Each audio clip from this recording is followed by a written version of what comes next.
A paz do Senhor, meus irmãos, todos bem, todos felizes? Aqui é o professor Tiago Nascimento, chegando com mais um vídeo com subsídios para a classe de adultos.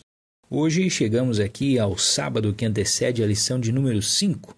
Vai ser ministrado então no dia 2 de fevereiro e traz como tema Jesus é Deus.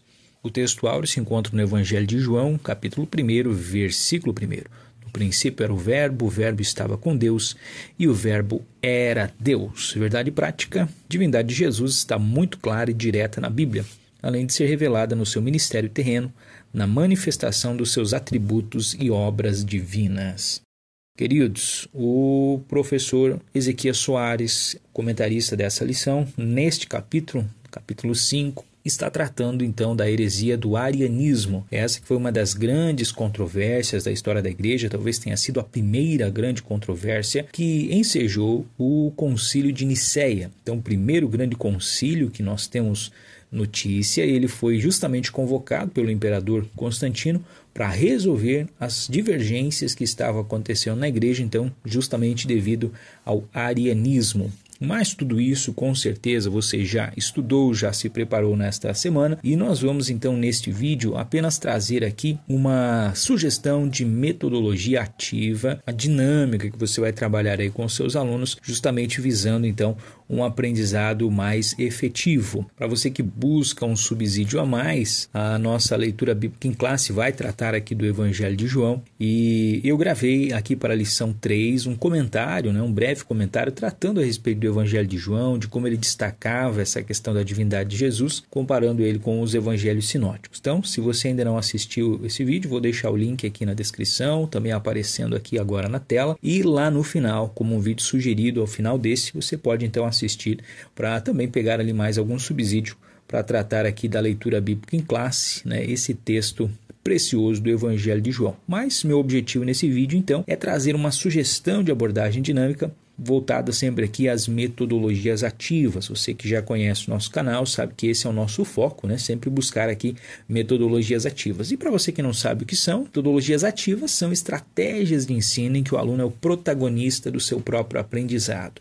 Isso não é algo novo, mas dentro da educação cristã são muitos os professores que ainda não aplicam, que ainda não introduziram essas inovações pedagógicas. Em vez de ouvir o professor na metodologia ativa, o aluno ele se envolve de maneira ativa com o conteúdo. Então, quando nós estamos aqui apenas ministrando a aula de forma expositiva, a gente está dentro de um aprendizado passivo. Então observe esta pirâmide que está aparecendo aqui na tela, é a pirâmide de Glasser. É um estudioso a respeito aí da neuroaprendizagem, como que o cérebro do nosso aluno aprende, e observe que ler, escutar, ver e escutar é chamado de aprendizado passivo, porque o aluno está apenas recebendo conteúdo e não está ativando áreas cerebrais importantes para que consolide o aprendizado. Então, as metodologias ativas, elas buscam esta base da pirâmide. Então, o aprendizado ativo, discutir, praticar e ensinar a outros. Então, basicamente, é isso que nós buscamos aqui neste canal, envolver os nossos professores dentro de dinâmicas de metodologias ativas para que as aulas sejam mais proveitosas, para que os alunos se envolvam, participem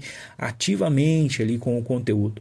Como diz aqui o resumo, através de atividades como discussões, projetos, resoluções de problemas e pesquisas. O objetivo é sempre promover uma aprendizagem mais significativa e prática. Então, nesse sentido, para a aula de hoje, analisando aqui o texto escrito no livro de apoio do professor Ezequias Soares, eu selecionei 3 trechos bíblicos que são distorcidos pelos adeptos do arianismo. Como o pastor muito bem enfatiza na lição, hoje nós temos a ideologia, ou aliás a teologia ariana, sobrevivendo principalmente no grupo das testemunhas de Jeová, embora também existam outros grupos ditos cristãos e até não cristãos, como é o caso dos muçulmanos, que também adotam algumas ideias do arianismo. Então eu selecionei aqui 3 textos bíblicos que são distorcidos por esses arianos, ou arianistas, e é importante que o aluno consiga lidar com esses textos, porque muitas vezes num debate, numa conversa com adeptos do arianismo, eles vão justamente citar esses textos. Então, se o nosso aluno não souber como responder a esses textos, ele pode acabar sendo, inclusive, iludido, né? E achar que essas pessoas elas estão corretas, porque elas estão usando a Bíblia, embora de forma distorcida, e podem então pegar alguns irmãos ali desprevenidos. Então, a ideia nessa atividade aqui que você pode utilizar na conclusão da sua aula, ou até mesmo como uma substituição ao tópico 3, você pode fazer uma breve introdução do tópico 3, né, mencionando a respeito dessas heresias na atualidade, e aí você passa para essa parte dinâmica, essa parte prática. Eu selecionei 3 textos, mas se você observar lá no livro de apoio, o pastor Ezequias Soares ele faz ali uma seleção de vários trechos. Então você pode, inclusive, melhorar essa minha sugestão aqui de dinâmica, né, buscando mais alguns textos ali que também são utilizados aí pelos arianos. Mas, para nós termos aqui uma exemplificação, né, selecionei aqui 3 textos bíblicos e você deve, então, dividir a sua equipe, a sua classe, aliás, em equipes. Aqui então, digamos, em 3 equipes, e para cada uma delas você entrega um desses textos. E o desafio da equipe é dizer o seguinte: esse texto é utilizado pelos adeptos do arianismo como uma forma de negar a divindade de Jesus. Com esse texto aqui eles dizem que Jesus não é Deus, ou diminuem Jesus de alguma forma. Como que vocês responderiam a eles? Quais outros textos bíblicos vocês poderiam utilizar? Quais argumentos racionais, lógicos, históricos vocês podem utilizar para refutar os arianos com base nesse texto bíblico? Então, o primeiro texto, Mateus 24:36, a respeito daquele dia e hora ninguém sabe, nem anjos do céu, nem o Filho, senão o Pai. Então, esse é um versículo que muitas vezes é utilizado para dizer o seguinte: olha, Jesus não é onisciente, porque Jesus não sabia, né, aqui o dia que ele haveria de vir. Mas, como o pastor Ezequias Soares aqui menciona, esse texto, Jesus, mesmo sendo onisciente, né, ele está aqui falando como homem. Então, há o mistério da gnosis, né, que o verbo se esvaziou a si mesmo. Então, nesse momento aqui, Jesus ele está falando como homem. Inclusive, o pastor menciona aqui ao final que é difícil localizar a fronteira entre o humano e o divino em Jesus nos evangelhos. Então, é necessário fazer uma boa análise, uma boa exegese, para que você consiga contextualizar se naquele momento Jesus está falando como homem ou se ele está falando como Deus. Porque as duas naturezas conviviam em Jesus. Inclusive, na próxima lição, vamos continuar abordando, né, a respeito dessas naturezas aí de Jesus, as próximas 2 lições. Então, essa seria a principal refutação, né, que o seu aluno aí pode apontar. E aqui nesse trecho aqui, você tem alguns versículos aqui que eles podem, inclusive, utilizar para embasar o seu comentário. Então, este é o primeiro texto. O segundo texto, João 14:28. Vocês ouviram o que eu disse: vou e volto para junto de vocês. Se vocês me amassem, ficariam alegres com minha ida para o Pai, porque o Pai é maior do que eu. Essa, diz aqui o pastor, era uma das passagens bíblicas prediletas de Ario, né, o fundador do arianismo. Aqui eles, de forma textual, coloca-se então como que Jesus sendo menor do que o Pai. Com isso concluindo então que se Jesus é menor que o Pai, Jesus não pode ser Deus. Só que nós vamos observar que a humanidade de Cristo, ou seja, essa subordinação ao Pai, era uma condição para que de fato ele fosse o Messias. Ele precisava vir como homem, né? Então, naquele momento ali, Jesus ele não invalidou a sua divindade. Ele simplesmente esvaziou-se da sua glória, assumiu a forma humana. Isso é algo que com certeza você já vai ter colocado isso, né, bem explicado ali já no primeiro tópico para os seus alunos, então eles vão saber lidar com essa questão aqui agora. Então, veja, é uma questão de função e não de natureza. Então, naquele momento, Jesus ele é menor do que o Pai porque ele está ali numa função de homem, numa função de Cristo, uma função de Salvador. E aqui então está uma boa refutação, também alguns textos aqui que os seus alunos podem utilizar para refutar esse argumento falho, né, dos arianos. Então, segundo texto, João 14:28. E por fim, o terceiro texto, João 17:3. E a vida eterna é esta, que conheçam a Ti, o único Deus verdadeiro, e a Jesus Cristo, a quem enviaste.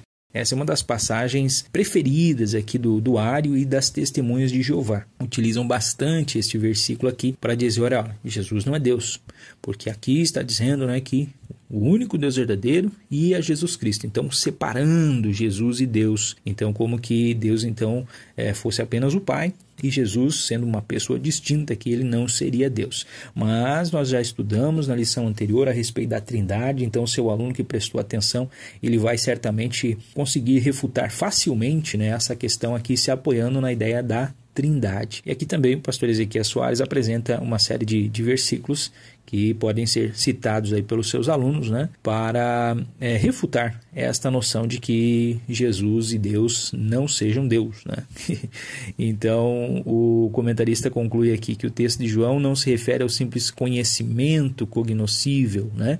Pois muitos incrédulos e até mesmo ateus conhecem Jesus, sua história, o Jesus histórico, mas nem por isso eles têm a vida eterna. Então, aqui está falando de um conhecimento místico, um conhecimento amplo, que só é possível, né, dentro da prerrogativa de que Jesus também seja Deus. Enfim, tem aqui 3 textos que eu selecionei aqui como interessantes de ser trabalhados, que de forma fácil o seu aluno ele vai conseguir lidar com eles, mas deixo aqui a sugestão, né? Procure ali no livro de apoio do pastor Ezequiel Soares, pode procurar na internet também outros versículos que também são utilizados por pessoas de seitas que distorcem a Bíblia de alguma forma, enfatizando essa questão de Jesus não ser Deus. E aí você vai apresentar ao seu aluno, e o seu aluno vai ter ali um tempo, então, para conversar dentro da equipe. E aí você pede para que um deles, né, um líder ali da equipe, talvez um obreiro, talvez um outro professor que esteja ali, sintetize,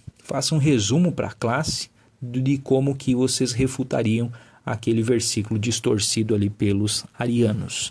Então, irmãos, é uma atividade bem simples, é uma atividade que certamente em qualquer classe aí você consegue aplicar, né? E eu tenho certeza que ela vai ser bastante proveitosa. E busca, né, a ideia da aprendizagem ativa. O teu aluno vai discutir, o teu aluno vai organizar as ideias, vai sintetizar e vai aplicar na prática, ensinando aos outros. Então veja, é tudo aquilo que nós mencionamos aqui na pirâmide do William Glasser, né, como um aprendizado ativo. Então eu tenho certeza que ele vai lembrar por muito tempo, né, e talvez vai sair daqui já preparado para num possível confronto com algum ariano, ele saber o que responder.